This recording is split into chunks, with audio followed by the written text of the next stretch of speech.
평안하셨습니까? 네. 오늘 특별히 우리 공주 식구들 함께 예배드리게 돼서 참으로 기쁩니다. 또 오래간만에 또 우리 교회를 방문해 주신 분들 계시고요. 오늘 우리 이 안식일에 우리 주님께서 예배해 주신 큰 은혜를 우리 함께 누리시게 되기를 간절히 바랍니다. 오늘은 레위기서 14장에 있는 말씀으로 함께 좀 은혜를 받고자 합니다. 레위기서 14장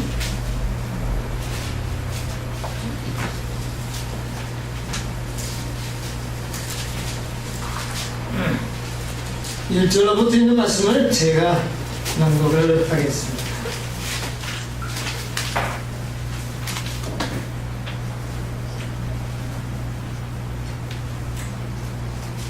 여호와께서 모세에게 일러 가라사대 문둥 환자의 정결케 되는 날에 규례는 이러하니 곧 그 사람을 제사장에게로 데려갈 것이요 제사장은 지인에서 나가서 진찰할지니 그 환자에게 있던 문둥병 환자가 나았으면 제사장은 그를 위하여 명하여 정한 산새 2마리와 백항목과 홍색실과 우술초를 가져오게 하고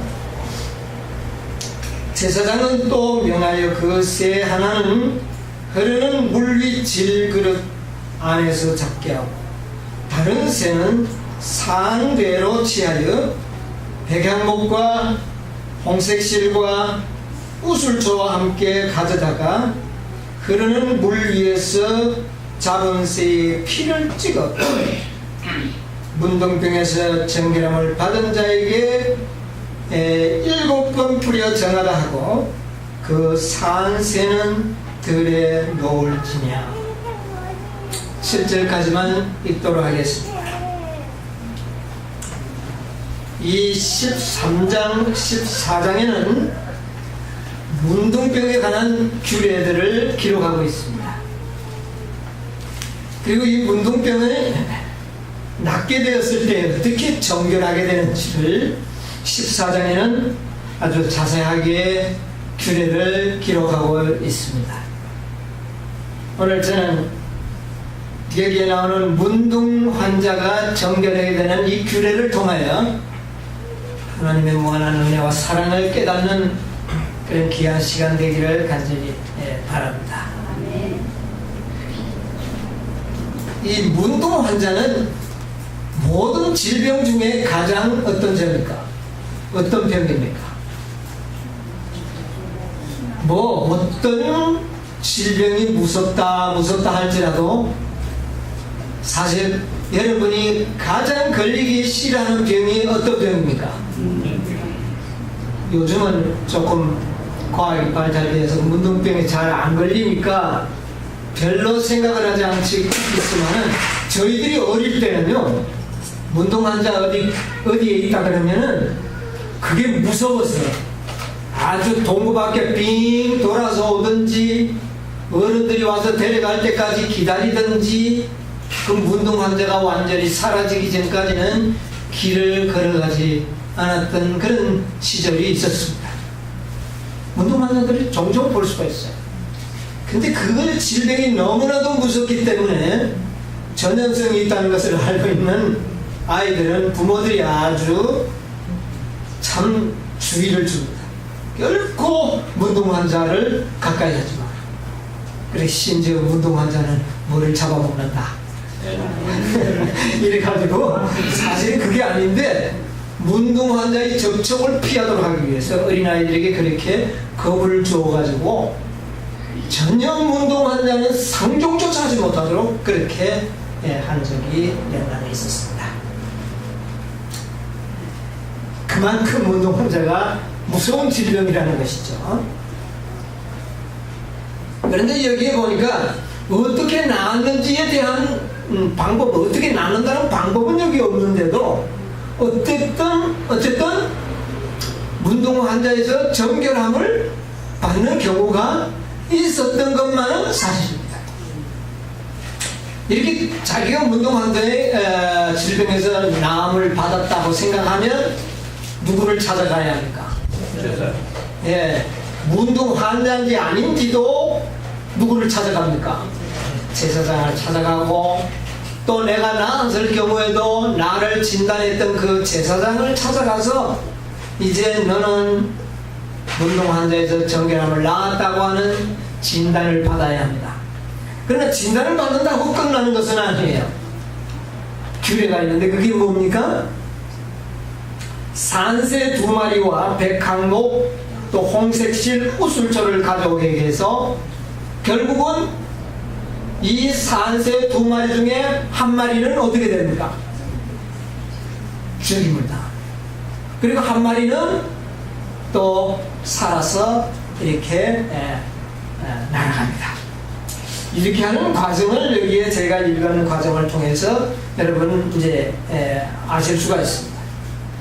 오늘 저는 좀 이 문둥환 병이 얼마나 무서운 병인지를 좀 우리가 생각을 한번 해보고, 또 왜 이 문둥병이 걸리게 되었는지 좀 우리가 생각을 해야 되겠습니다. 이 문둥 질병을 예언의 이렇게 표상을 하고 있습니다.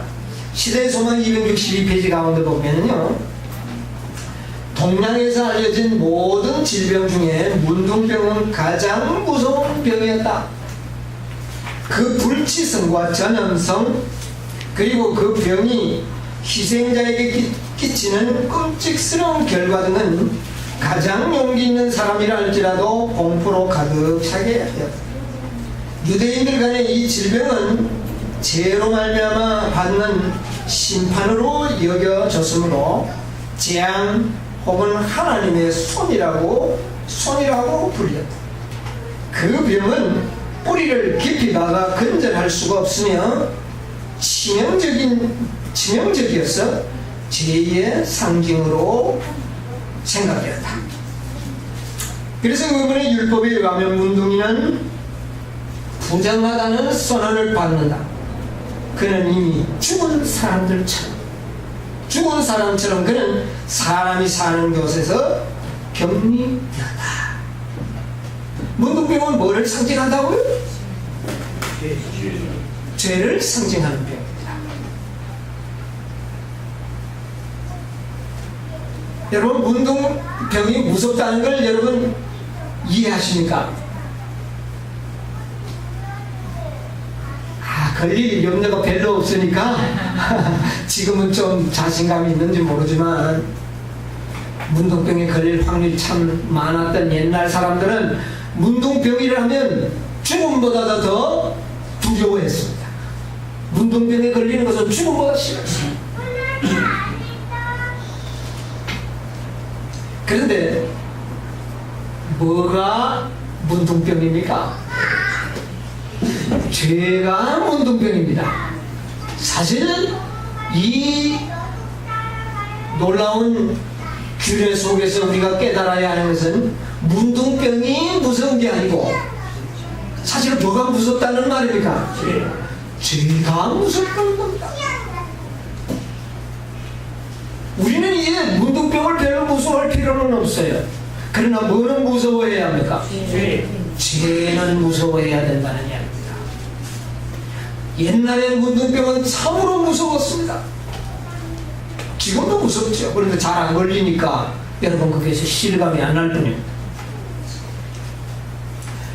문둥병은 통증이 있습니까? 없습니까? 별로 통증이 없어요. 손가락이 떨어져 나가도 아픔이 없고, 바늘로 찔러도 아픔이 없는, 여러분 죄가 바로 그겁니다. 죄가 별로 여러분 지금 손가락이 문드러져 나가고 코가 문드러져 나가도, 우리의 하나님의 형상이 그렇게 문드러져 나가도 죄는 여러분의 마음에 별로 통증을 주지 않습니다. 사람들의 마음에. 그런데 전염성은 어떻습니까? 전염이 잘 됩니까? 접촉하면 전염이에요. 이런 점에서 이 문둥병이라는 것은 굉장히 무섭다고 하는 사실을 기억하시기 바랍니다. 그런데 그것이 사실은 문둥병이 아니고 죄가 무섭다는 것을 나타내고 있는 것입니다. 여러분, 어떻게 보면 이 지구는 거대한 무슨 수용소입니까? 문둥병 수용소. 문둥환자의 수용소입니다. 왜냐하면 이 질병에 걸리면 사람들에게서 어떻게 됩니까? 격리되어서 어떤 사람들이 사는 곳에, 문둥 환자들만 사는 곳에 살아야 합니다. 그런데 가만 보니 이 지구가 다 누구만 사는 곳이에요? 죄인들만 사는 곳이니까 바로 이것이 다른 것이 아니라 문둥 수용소라는 것을 우리가 알게 되는 것입니다. 그런데 이 사람은 이미 죽은 사람 취급을 받는 겁니다. 예수님께서 뭐라고 그랬어요? 예수님,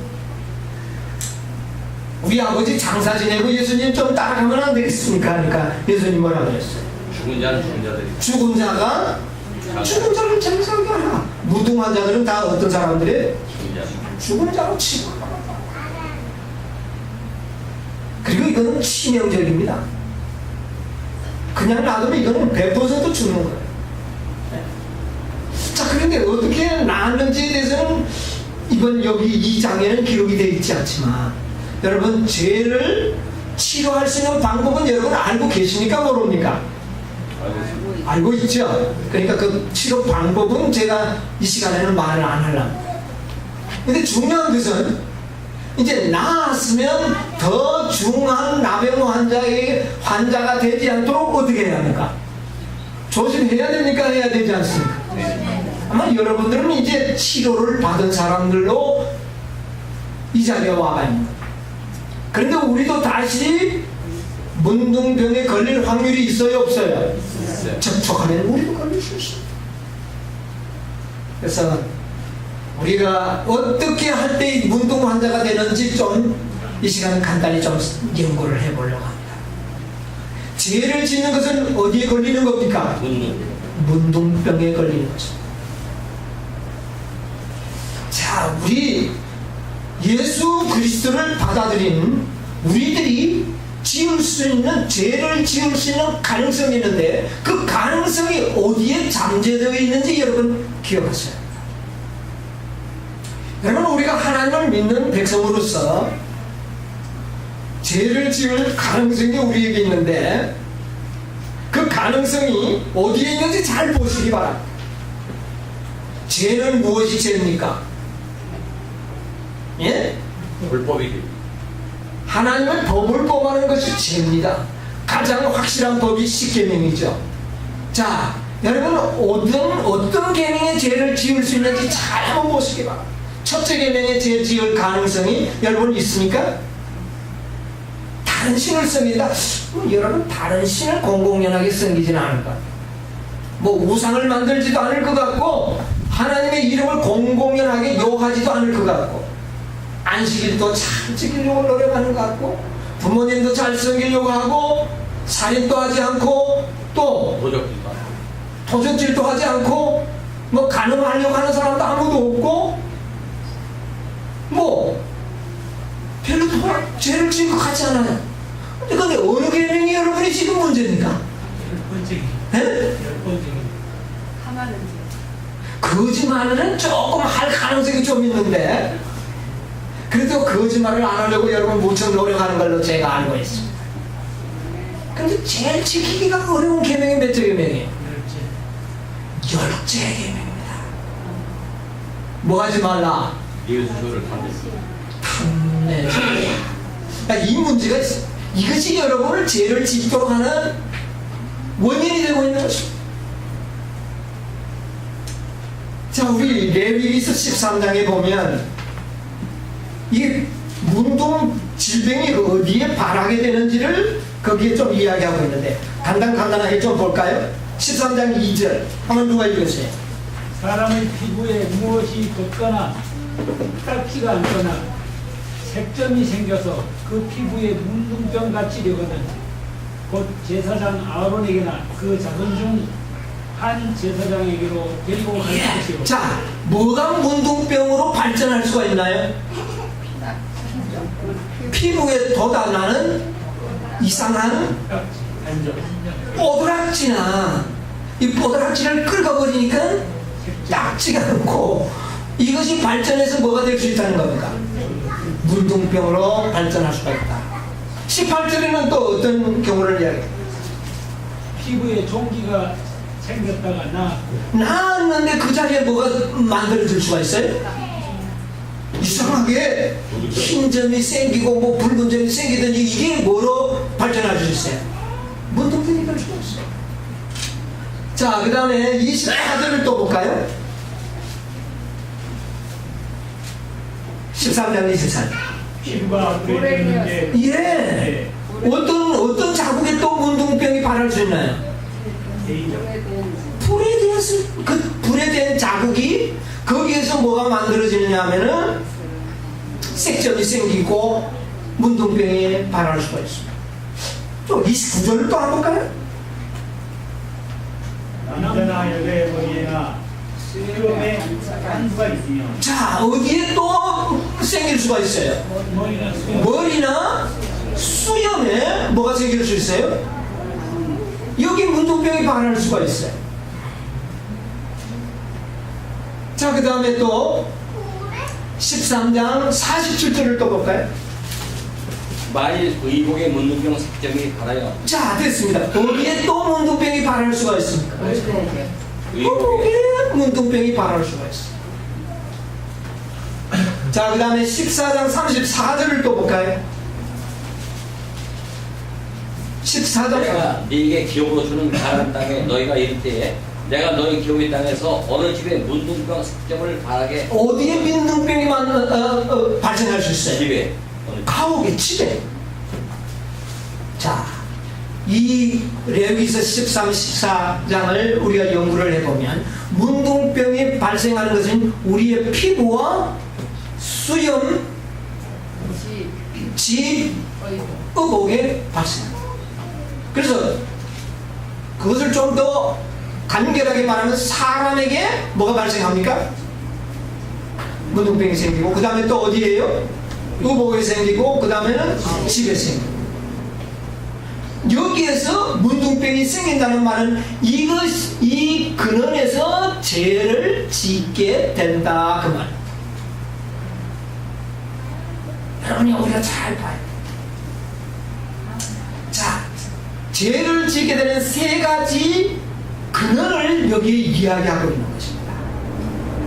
그럼 이 세 가지 근원을 현실적으로 무엇을 상징하고 있는가? 왜 사람의 피부와 의복과 이 가옥에 문둥병이 발한다고 하는가? 이건 잘 봐요. 자, 우리 갈라디아 5장 17절, 갈라디아 보기 전에 요한일서 2장 16절 먼저 보겠습니다. 요한일서 2장 16절에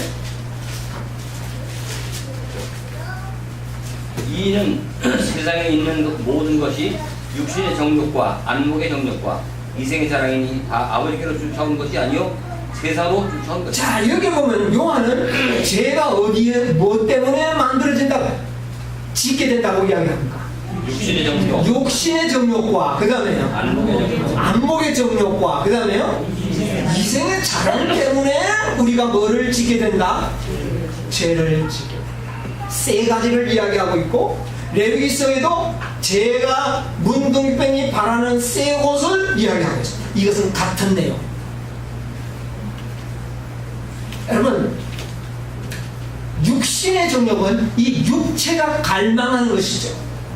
그렇죠? 자, 갈라디아서 우리 5장 17절에 이런 말씀이 있죠. 5장 17절에 육체의 소욕은 성령을 거스르 육체의 무엇은? 소욕은 소욕이 뭡니까?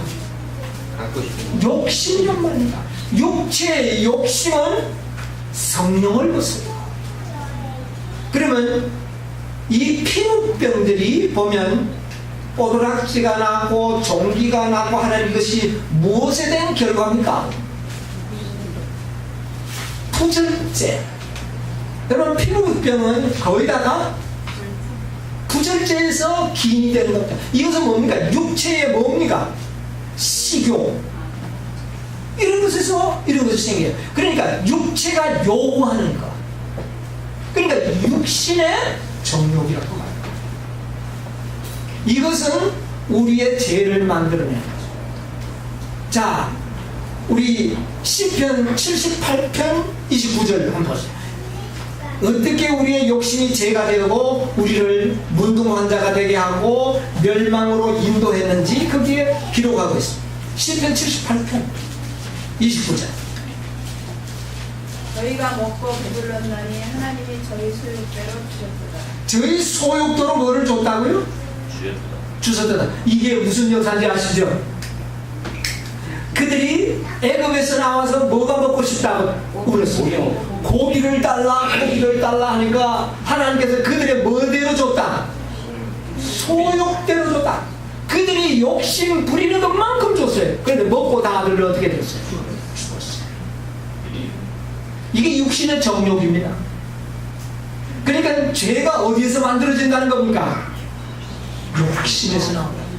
탐심에서 온다는 말이에요. 그래서 육신의 욕심을 버리라고 성경을 이야기하고 있어요. 거기에서 뭐가 만들어지기 때문에 죄가 만들어지는 겁니다. 이 종기나 이런 것들이 거의 다 우리의 이 식욕의 결과로 나타나요. 불에 대한 건요. 불에 대한 거. 불에 대해서 날 수 있어요. 불에 잘 때는 사람은 어떤 사람 잘 때입니까?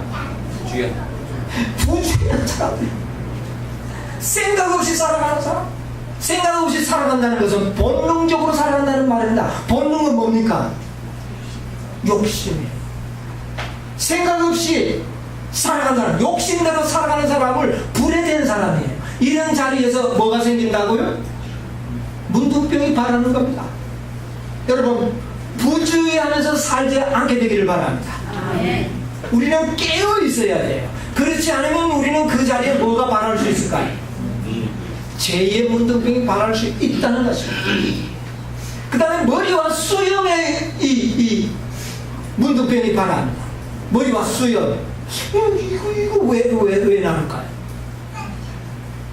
머리와 수염이 뭡니까 이게? 우리 한국 사람들은 수염을 별로 안 기르는데 저 서양 유럽에 가면 이 수염이 남자들의 이 하나의 그 상징입니다. 아주 멋있게 수염을 기르는 거예요. 그럼 여자들 머리를 어떻게 하는 겁니까? 자기 자랑. 이 욕심이에요. 자기를 자랑하고 싶은 마음. 여기에서 뭐가 만들어질 수 있어요? 문둥병이 발할 수가 있다. 이것을 보여주는 거예요. 여러분, 죄가 딴 데서 생기는 게 아닌 겁니다. 먹는 것과 안목의 정욕과 이생의 자랑에서 생기는 거예요. 그래서 여기에 우리 몸에서 일어나는 문둥병이 발하는 그 환처들을 자세히 보면 육신의 정욕과 안목의 정욕과 이생의 자랑. 여기에서 죄가 만들어진다는 거예요. 자, 그 다음에 그것을 좀 더 구체적으로 또 해주기 위해서 어디에 이제 문둥병이 발한다고 그랬어요? 의복. 여러분, 오늘날 이 의복이 대단히 중요합니다. 여러분, 아간이 말입니다. 여리고성을 멸망시킬 때에 아무것도 취하지 못하도록 했는데 그가 취한 것이 뭡니까? 신할산 뭡니까? 외투함. 오늘 우리나라에 가장 인기 있는 메이커가 뭡니까? 우리 한국 사람도 아주 인기 있는 거 뭐 혀도 잘한다고 하대요. 무슨 쌍칸을 있잖아요. 그런데 이 아간이 감추었던 게 무슨 산입니까 이게? 신할산. 그러니까 이 신할산 외투가 그때 당시 최고의 뭡니까? 최고의 유행을 추구하는 사람들이 갖고 싶어 했던 옷이었던 것이 분명합니다. 여러분, 이것이 우리에게 뭐를 만들어낼 수 있다고요? 죄를 짓게 하는 요인이 될 수 있습니다. 여러분은 우리가 게하시가 말이에요. 게하시가 나만 장군의 선물을 엘사 선지자가 받지 않으니까 너무 아까워서 뒤따라가서 받아낸 게 뭡니까? 옷 2벌. 그런데 그 결과는 그가 무슨 병이 걸려버렸죠? 문둥병이 걸렸어. 이게 우리에게 주어지는 매우 큰 의미가 있죠. 오늘날 하나님의 백성들이 죄를 지을 수 있는 가능성이 이런 곳에서 만들어진다고 합니다. 그래서 무슨 산 메이커 너무 좋아하고 유행 좋아하면 거기서 뭐가 생겨나는 겁니까? 죄가. 죄를 지을 가능성이 있다는 것입니다. 하나 좀 읽어드릴까요?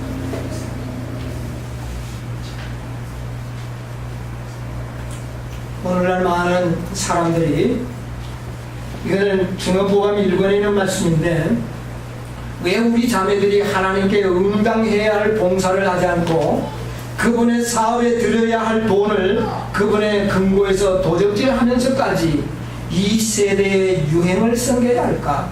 첫째도 옷, 둘째도 옷만 생각하기 때문에 시간이 낭비되고 돈은 허비된다. 교양을 쌓는 일이 무시되고 품성을 옷보다 덜 중요하게 여기고 있다.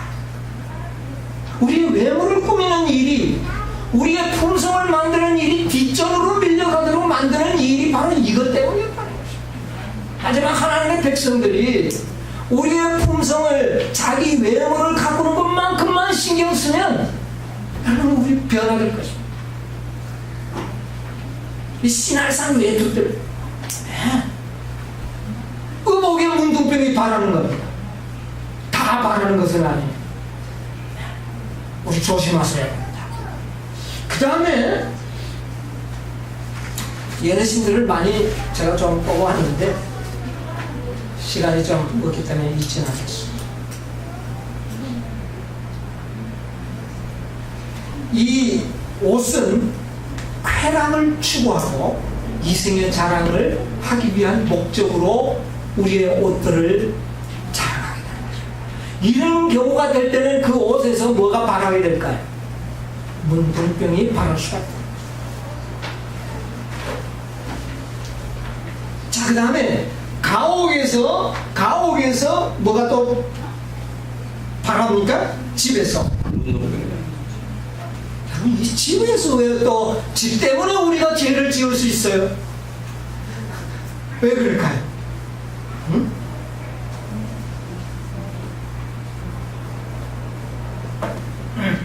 집은 우리의 재산 증식의 대명사입니다. 재물을 사랑하는 힘은 인간의 마음을 거의 마비시키고 있다. 마지막 하나님의 백성들이 이 집을 재산 증식 때문에 뭐가 있다는 걸까? 문둥환자가 될 수도 있다. 죄를 지을 수 있다. 이것이 다 무엇으로 오는 겁니까? 욕심에서 열째 계명입니다. 여러분 마지막 하나님의 백성들 정결하게. 근데 중요하겠어요. 이 참새 2마리를 희생을 통하여 문둥환자를 정결 예식을 하는데 이 참새 2마리가 희생함으로 문둥병이 정결해지는 것이 아니라 문둥병에서 정결하게 된 자를 완전하게 하는 것입니다. 아시겠습니까? 그러면 이 규례는요, 어떤 죄를 짓고 회개하는 그런 제사가 아닙니다. 회개한 자들이, 그리스도를 영접한 자들이 죄를 짓지 않고 온전하게 사는 방법을 가르쳐 주는 것입니다. 오늘날 우리가 무엇을 추구하면서 살아갑니까? 죄를 뭐하지 않고 짓지 않고 살아가는 것이 우리의 무엇입니까? 목표입니다. 그러기 위해서는 육체의 정욕과 안목의 정욕과 이생의 자랑을, 그러니까 열째 계명을 너희가 조심하지 않으면 온전하게 되는 일에 실패한다는 것입니다. 매우 중요합니다.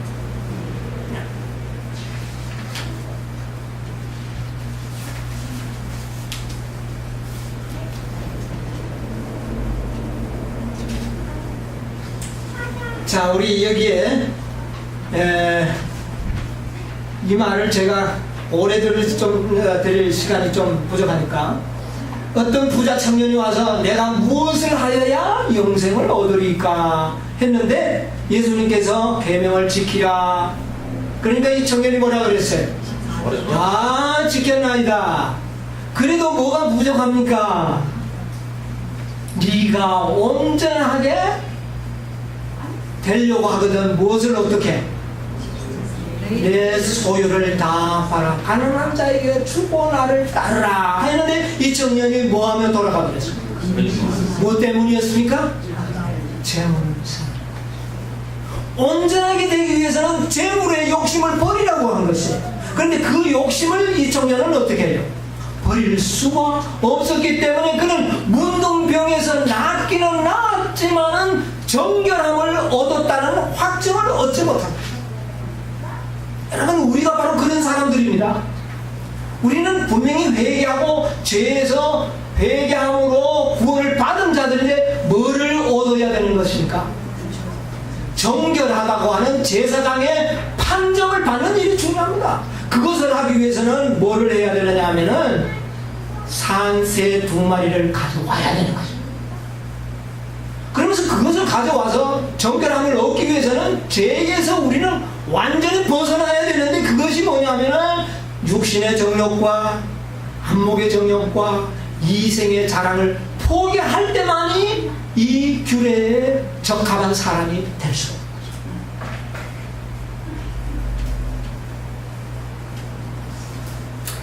이 참새 2마리의 희생은 참 매우 중요한 의미를 가지고 있습니다.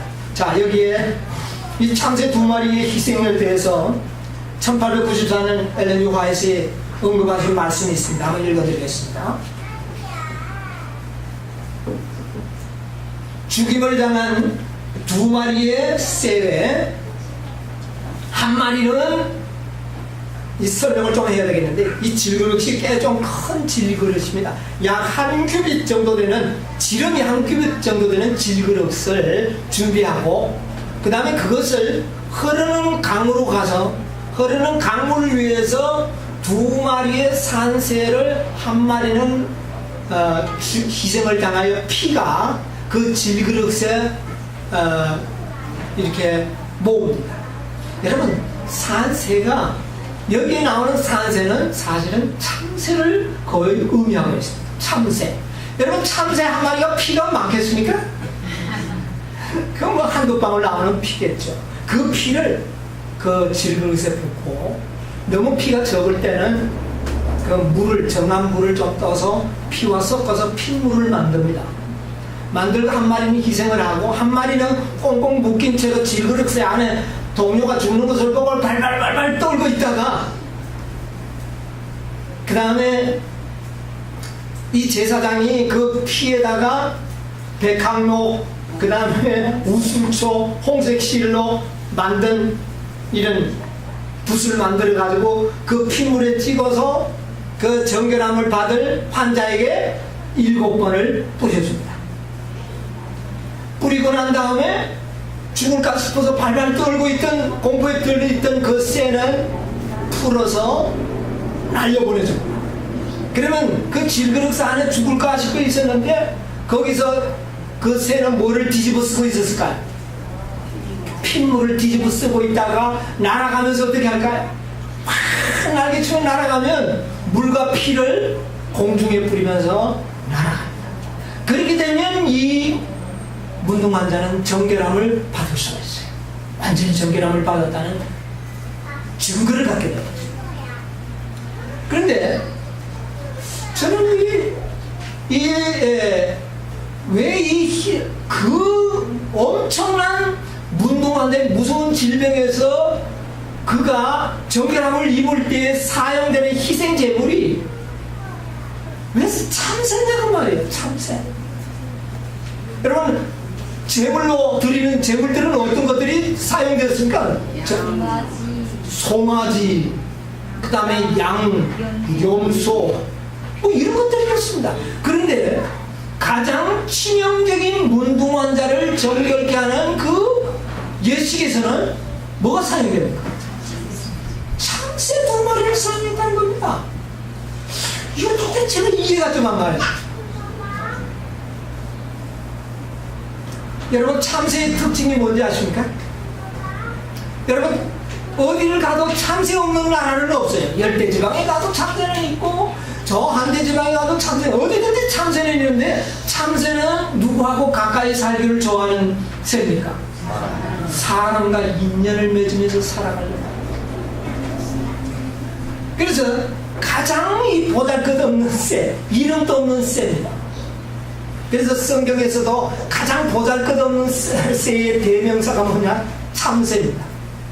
예수님께서도 이 말씀하셨죠.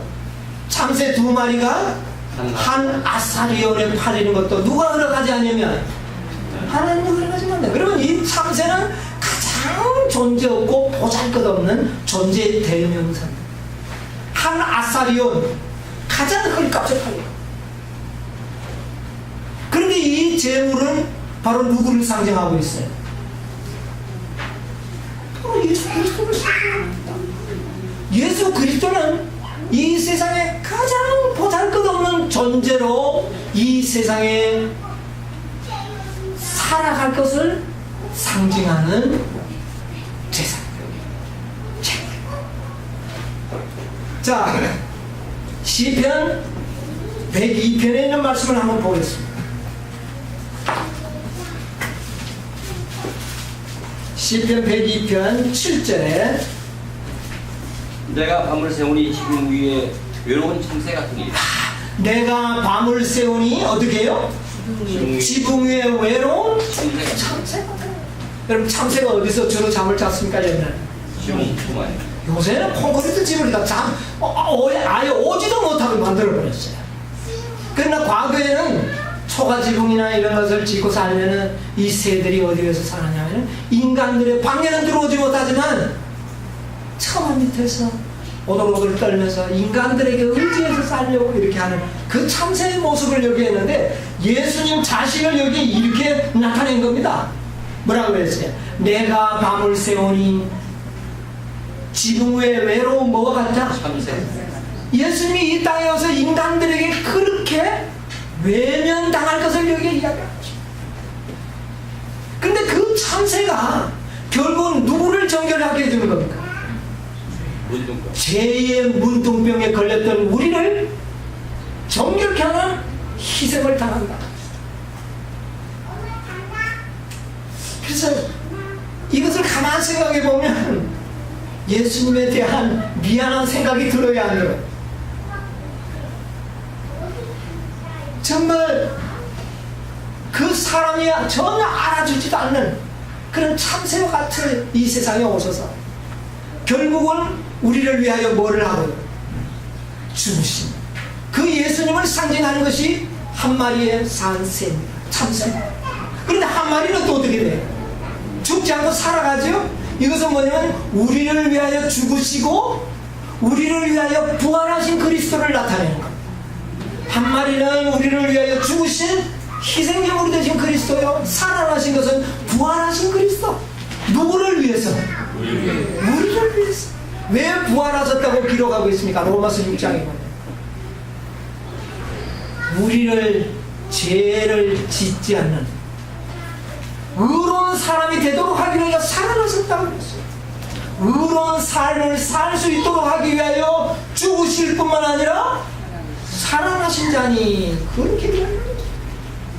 여러분이요, 우리가 그냥 회개해서 용서받고 그냥 구원받는 것이 아니라 우리를 완전히 정결하게 하시기 위하여 그는 죽으셨고 또 어떻게 해요?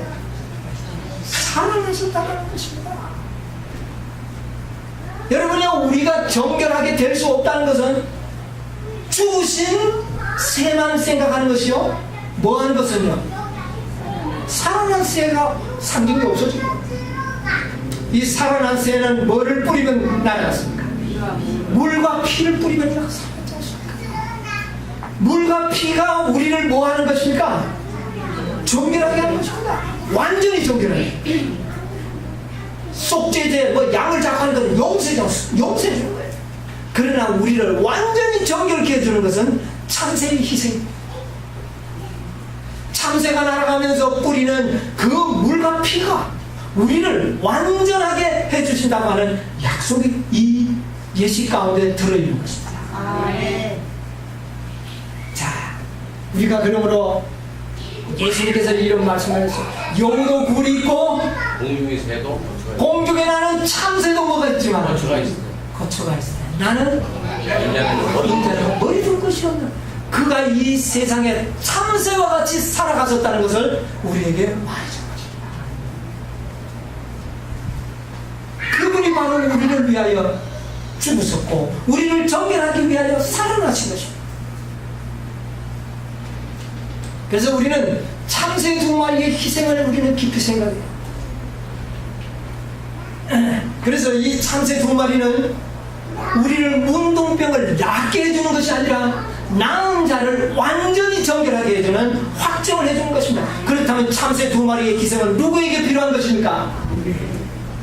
이 시대를 살아가는 여러분과 저에게 오늘날 필요한 예수입니다. 여러분 완전하게 되기를 원하십니까? 아멘. 참새와 같이 살아가시게 되기를 바랍니다. 아멘. 예수 그리스도는 부귀 영화를 누릴 수 있는 분이었지만 우리를 위하여 누구처럼 살아갔습니까? 뭐와 같이? 참새와. 여러분 우리가 온전한 사람이 되기를 원합니까? 참새와 같이 살아가시게 되기를 바랍니다. 참새와 같이 살아간다면 여러분은 온전한 생애를 살 수 있을 것입니다. 참새는 사람들의 의목을 땡기려고 하지 않습니다. 인간들의 관심 밖에 있지만은 항상 그는 즐거운 삶을 살아가는 새가 참새입니다. 여러분 참새가 인간들 앞에 뻐기는 거 봤습니까? 공작새는 가보니까 어때요? 사람들이 오니까 아름다운 거죠. 그러나 참새는 그런 것이죠. 인정하든 인정하지 않든 누구와 함께 살아가기를 원합니까? 사람 곁에서 살기를 원합니다. 하나님의 사랑을 나타내는 거죠.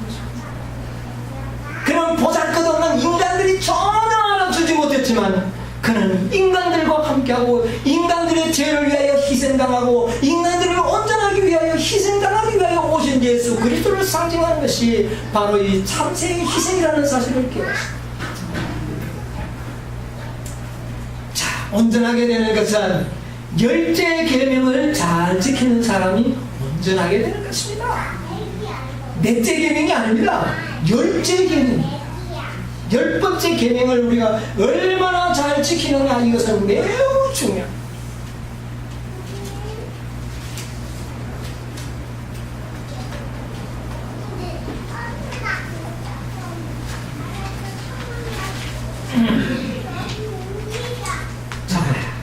여기 보면 이런 말씀이 있습니다.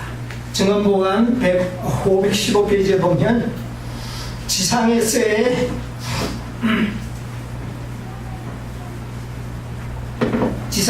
예수님의 사업이 거의 끝나고 아버지의 보좌로 돌아가시려 할 때 겸손하게 제자들에게 베푸신 마지막 교훈들 중 하나는 겸손의 중요성에 관한 것이었다.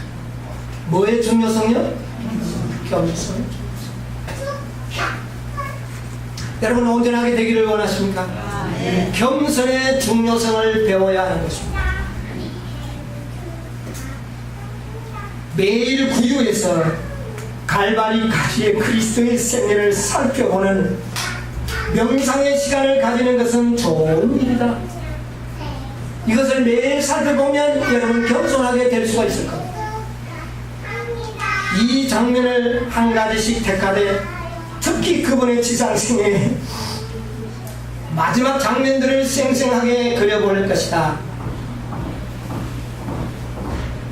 이와 같이 그분의 가르침과 고난, 인류의 구속을 위하여 치르신 무한한 희생을 숙고함으로 우리의 믿음은 강화되고 우리의 사랑을 일깨우고 우리 구주를 지탱해준 정신에 더욱 깊이 심취될 것이다.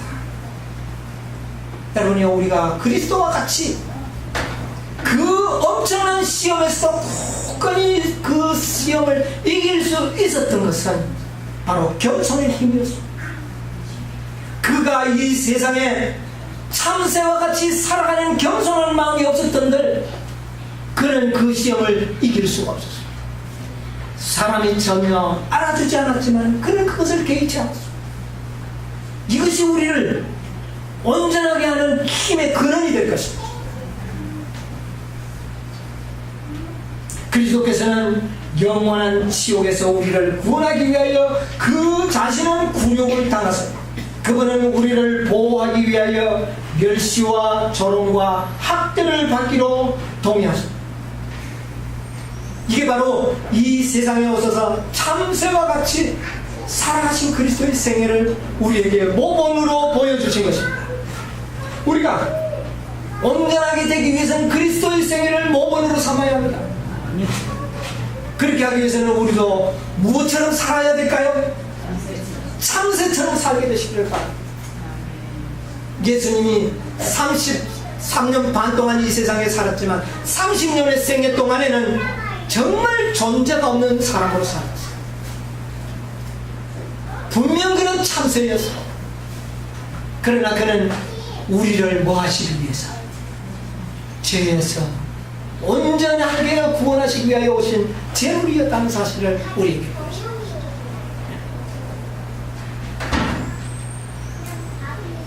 구유에서 시작하여 십자가에서 마친 예수의 생애는 자아 포기와 고난에 참여하는 부르심이야. 예수의 생애는 사람들의 목적을 드러냈다. 예수께서는 하늘의 진리를 가지고 오셨는 바 성령의 음성에 귀를 기울인 모든 사람은 다 그에게 이끌렸다. 자아를 경배하는 자는 사단의 왕국에 속하게 될 것입니다. 결국 우리는 참새와 같이 살아가지 않는다면 우리는 누구에게 속하게 될 것이다? 사단의 것입니다.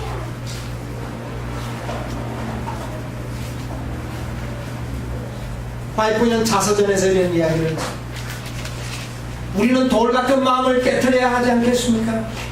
우리는 예수님께서 구유에서 십자가까지 걸어가신 그 가시밭길을 우리도 여행해야 합니다.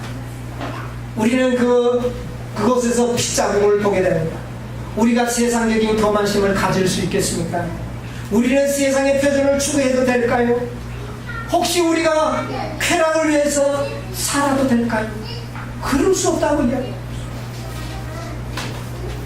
여러분, 예수님이 33년 반 동안 이 세상에서 얼마나 겸손한 생애를 살고 가셨는지를 이 참새의 생애에서 보여줍니다.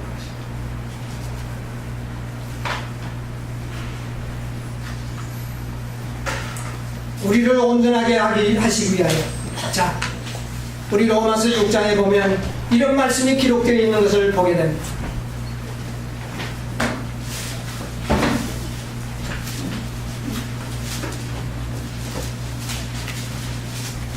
1절에 보면 그런즉 우리가 무슨 말하리요? 은혜를 더하게 하려고 죄에 거하겠느냐? 그럴 수 없느니라. 그렇게 하면서 4절 3절 무릇 그리스도 예수와 합하여 침례를 받은 우리는 그의 죽으심과 합하여 침례를 받은 줄 알지 못하느냐?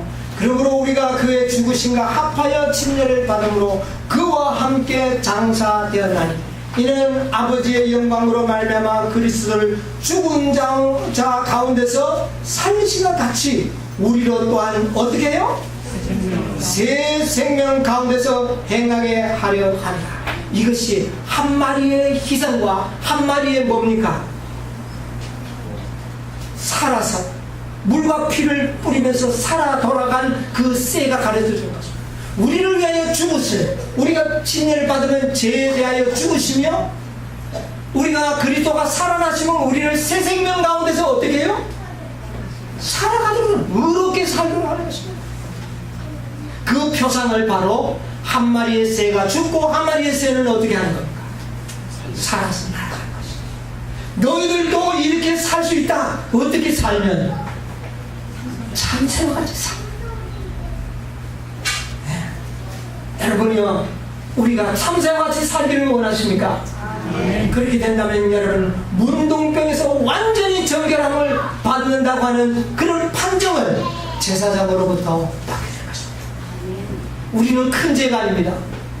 어떤 죄들입니까? 육신의 정욕과 안목의 전력과 이생의 전력.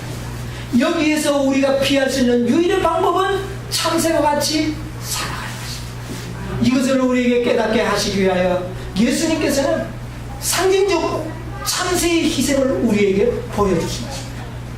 아무쪼록 이 안식일을 통하여 우리의 생애를 앞으로 참새와 같이 살아서 정말 온전한 생애, 죄를 완전히 극복하는 생애, 승리의 삶을 살게 되는 여러분과 제가 되기를 간절히 바라면서 오늘 말씀을 마치도록 하겠습니다.